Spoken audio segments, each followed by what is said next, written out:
Assalamu alaikum and good day. Today we start our example 2. This example is concerned about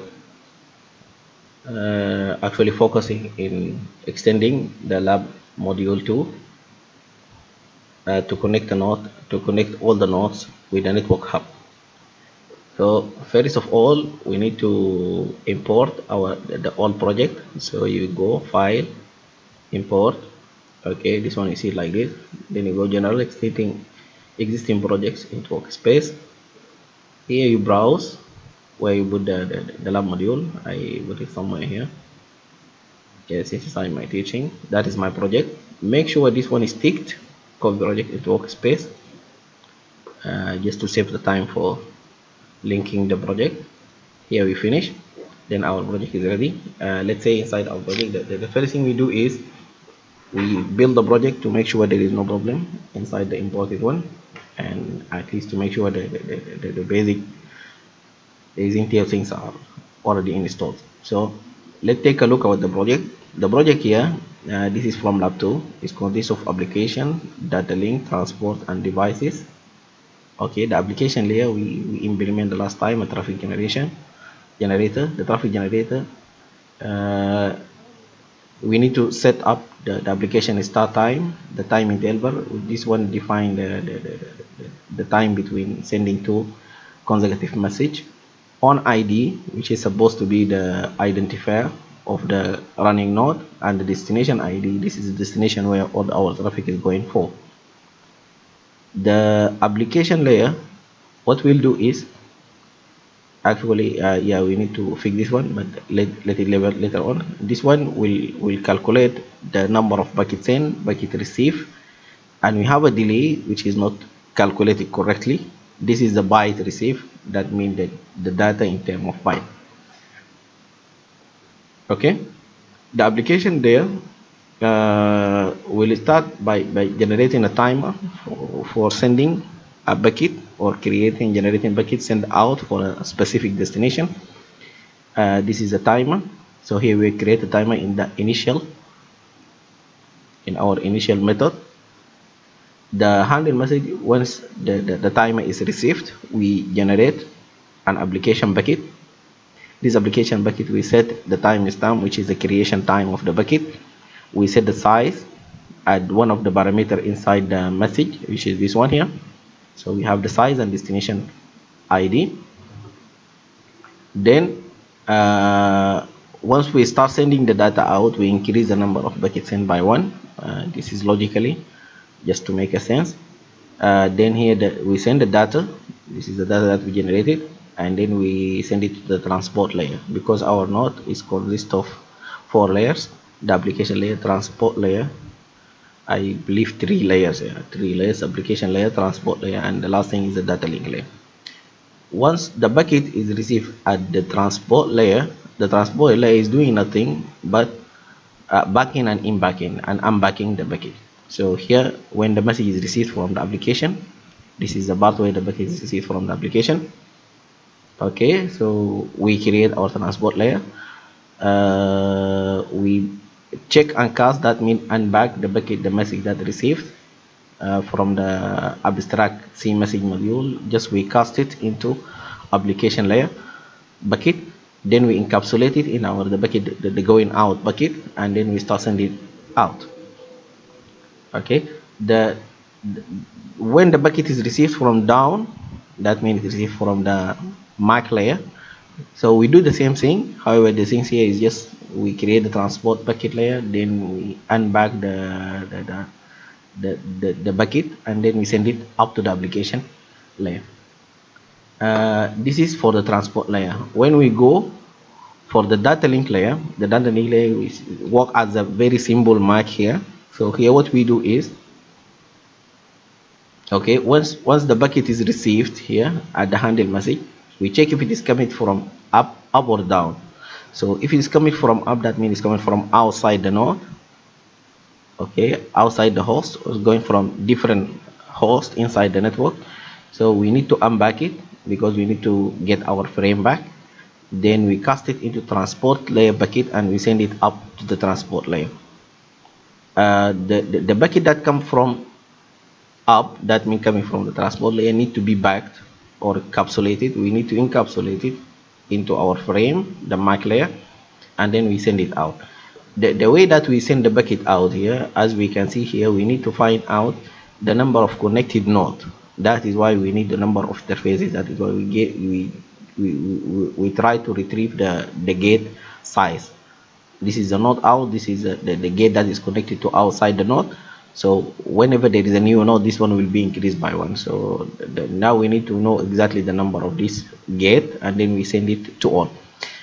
This is exactly what we don't like here, because sending the bucket out, we're supposed to have only one interface that is going out as our NIC layer.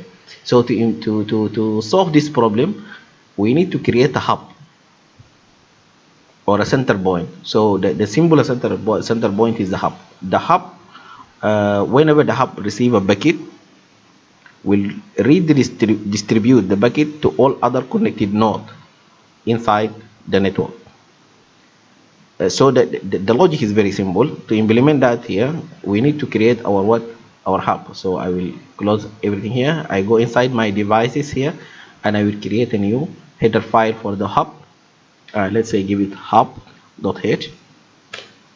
Okay, and then I will create a header source file for the hub.cc. Finish. And the last thing that we need to do is we create the NED file of the hub. So NED file of the hub. Then here we created hub.net, and this one is implementing a C symbol module. So we need to create file with one item, and here it is a C symbol model. It's not a network, it is not a compound, it's not a general, not interface. Of course, it's not a general interface. It is a symbol model because this one is an interface for our hub class. So make sure the name of the hub here is exactly the name of the class that we create inside the hub.cc and hub.h. Then finish this one. The hub has gates, and let's say the gates, we have different gate for in or for out. So we have input gate, we give them the name in, and we are not sure how many of them that we have there. So we have to make a linked list array or a dynamic array. So we have output, and we give them the name out, and that is all what we have in the NED file of the hub. So I save this one, and now I close it. Now when we go to the hub header, so we need firstly to include our omnet library as we did before this. So we have omnet pp.h, and then we have to declare our namespace using namespace, and here supposed to be omnet pb. So now we are ready to create our class. So we have to create our class. The class is the name hub with a capital H, and this class is a public class that emulates C symbol model, because we need the function of this C symbol module. Just a symbol building to make sure the things are correct. So once the things are correct, now we need to find out what are the method that we need to re-implement it from the C symbol module. You know that C symbol module got too much implemented method inside abstract method. So all what we need from this abstract method is the handle message method. So virtual, I think it is protected under the protected section. So it is a virtual, and it's the void, and the name is handle message. And this function has only one argument, C message, and it's a pointer of the message, isn't it? And then our declaration is ready to go. Okay, once we finish from this one, now all what we need to do is to create our class, or to re-implement the handle message. So in the handle message here we need to declare our class. So firstly we need to include our header, the header I think is hub.h.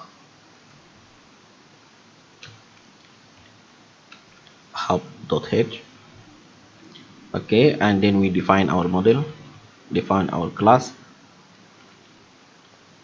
the class name hub. Okay, once we declare our class, then we start writing our message. So the first message, the only the element method that we have here is the what, the handle message. So we have the handle message, and it is implementing a C. It requires the C message. It's a pointer of a message. Okay, so now let's start writing our code here. So the logic here. So the logic here, first thing is what? First we need to know the incoming gate, and get find the incoming gate. So to find the incoming gate, what we do is actually this is belong to to find the incoming gate. The omnet library give us this option inside the message itself, because the message, when we receive a message, we know where is it coming from. So let's declare the integer, the incoming gate index. Okay, this is just the name of the variable. So this one we get it from the message itself. So from message, get arrival gate. Okay, once we get the arrival gate, we need to find the index of that one. All right, so get the index, and I believe it is one of the parameter inside the gate itself.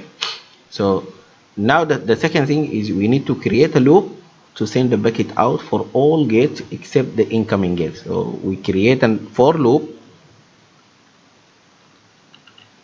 I start by 0, and I supposed to be less than the gate index. Am I right? So what we do here, I less than get arrival gate, let's say the message itself, get arrival gate,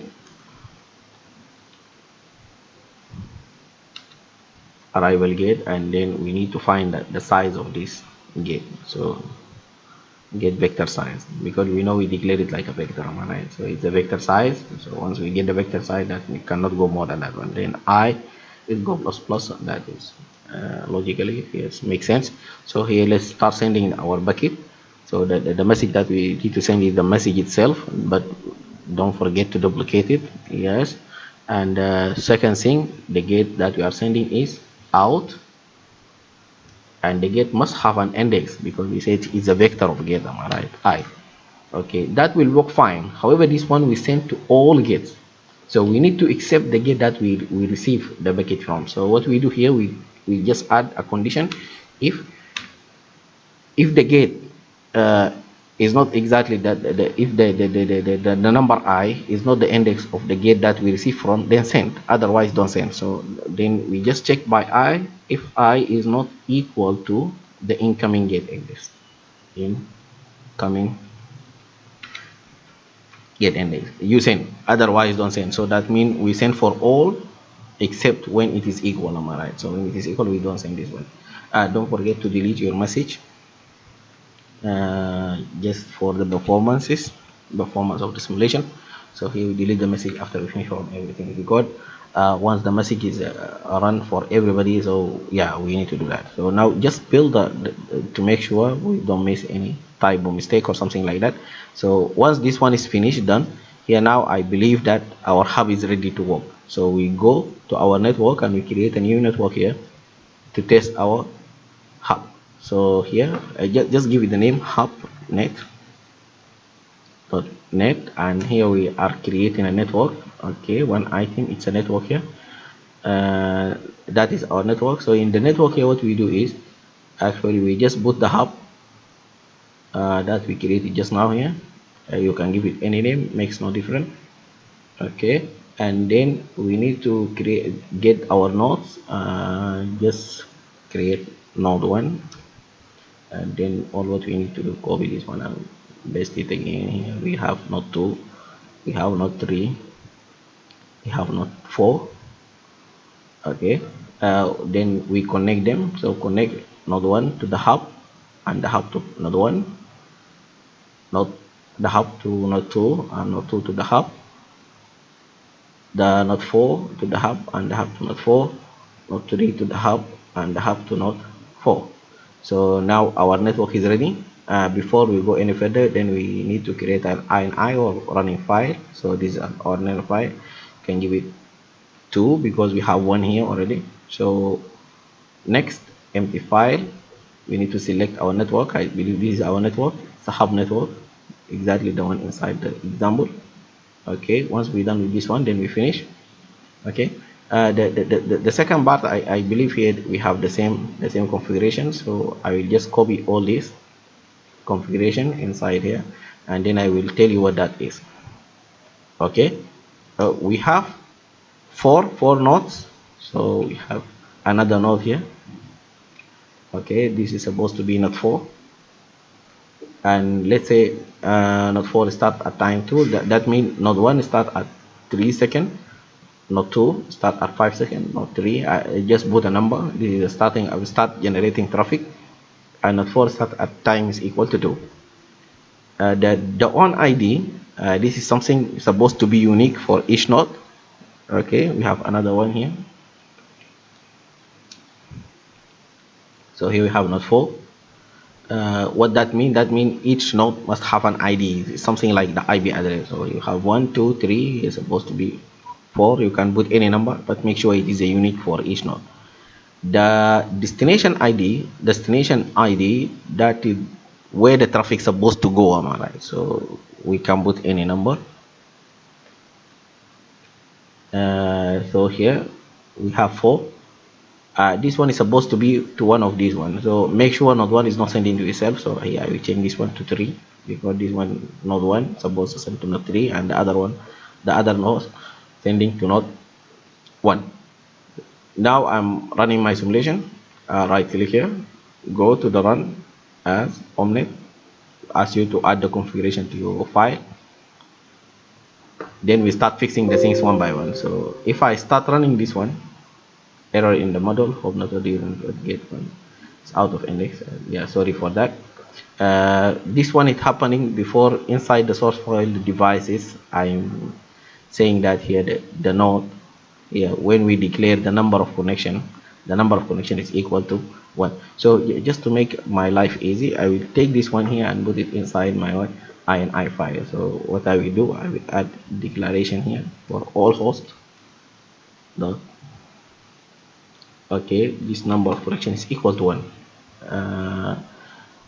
Why I'm doing that?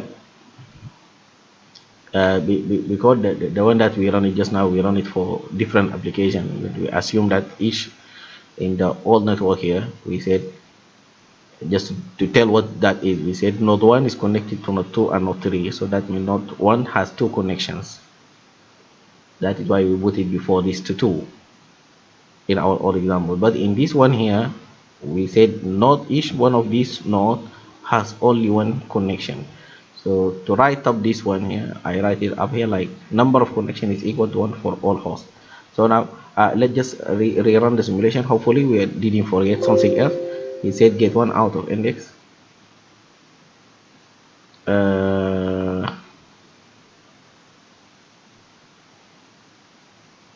N1. Hopefully we didn't number of connections. I'm not sure what else we do. Number of connections. Let's just put it 1 here. Build a network. Okay, run it again. So the things now are running nicely. As you can see, the things here are running seriously. Yeah, just let me to make sure the things are inside the recording screen. So now if we start running the things will go. And I believe all not 3, not 2, not 4, they send it to node 1, and node 1 is sending to the which node of them, forget that, node 3. So now that the simulation is running, so I will try to running faster for 100 seconds. It will take 1 second, I mean less than 1 second. Let now, yes, close this one here and see our result. Is it collected correctly or not? So if we look at here, what we implement just now is just the sending and receiving of the hub. So if we can see that here, node 1 is sending 15 bucket, node 2 is sending 14. Let's just calculate here. This one is sending 14, this one here is sending 12, that is 26. And node 3, node 4 is sending 11. 26 and 11, that is 37. So 37 exactly, that is what we received by, yeah, the first node. And if we say that the first node is sending 15 packet, and all of them are received at what, node 3. So now the things are working nicely. However, we can see that there is no delay recorded. Actually, the delay recorded, we have a problem inside. I believe if we go inside the application layer. Okay, let's just see what is the parameter that we are using. Yeah, C long gram C. I think we need to use C stdb standard DEV. This is the one that we should use, and here, okay, when we collect the delay, we need to collect the delay at the time, the simulation time. We get them in. Hopefully that work. I believe that is the problem here with the delay. Let me just check if it is correct or not. Then we can run our simulation back, no problem. So let's just run the simulation at work for another 100 seconds and see what that we do. No need for the graphic now. So yes, collect the data. Let's go for our general. See, still we don't have delay here. uh, let's say site here. I believe we need delay collect simulation same time, simulation time. It's supposed to be somehow into a double. Let's say we have a double. Delay is equal to same time, current same time, get the same time, and minus our data application, this one. Then we get the get same time.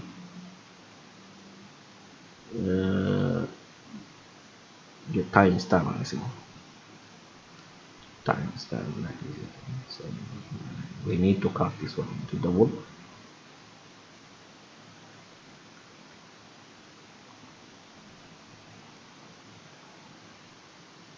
I believe the double something like this.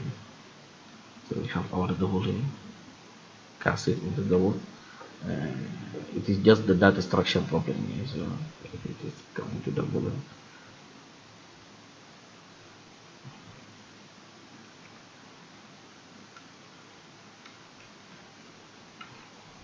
the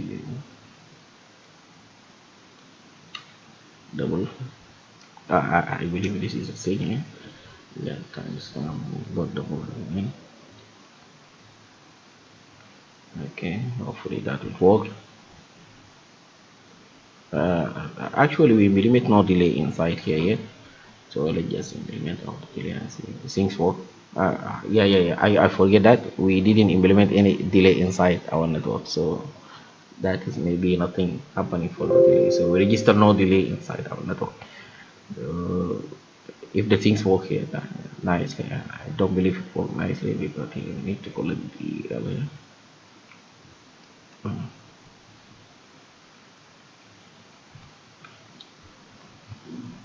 Uh, I don't believe we implement any delay unless inside our hub network here we need to implement a delay. We can implement delay somewhere like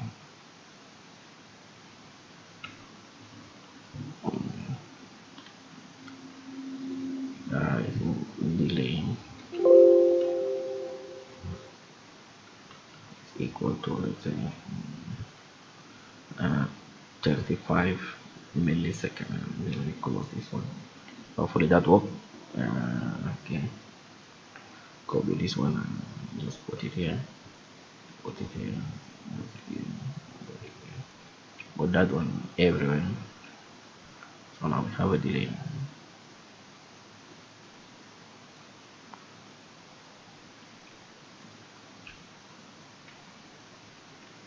Just we are adding a fixed delay for all the hosts and see if this one will work or not. Then build the network and see if we have any delay. I run my simulation again and see if the things work nicely. Hopefully the things okay. There is no channel communication. So now I collect my result and go see if my delay is recorded or not. So if we can see, we have, yes, we have any delay here. We have a delay here, mean delay, and exactly the delay is equal to 35 plus 35, and that is 70 milliseconds. So 70 milliseconds, 0.07 second. So, and here we have the same thing. So once this one is correct, now I will say thank you, and I believe this is example one. Okay, it works nicely. Okay, and everything is explained. Then we continue this example by adding the delay at the channel. So here what we do is we add the delay at the bar, at the fixed delay inside our network here. Okay, however, that is what we are, that is not the thing that we are looking for. We are looking to create a delay based on the packet size and the bit rate of the channel. To do this one, we need to modify the code in our MAC layer. So in the medium access control, we need to make sure that the data is sent with a delay, and that delay is exactly equal to what, equal to the bit rate, the relation between the bit rate and what bitrate and bucket size. So to do this one, I believe we are going to do this one in the next example. Thank you for your attention, and see you in example 2, which is a continuation to this one.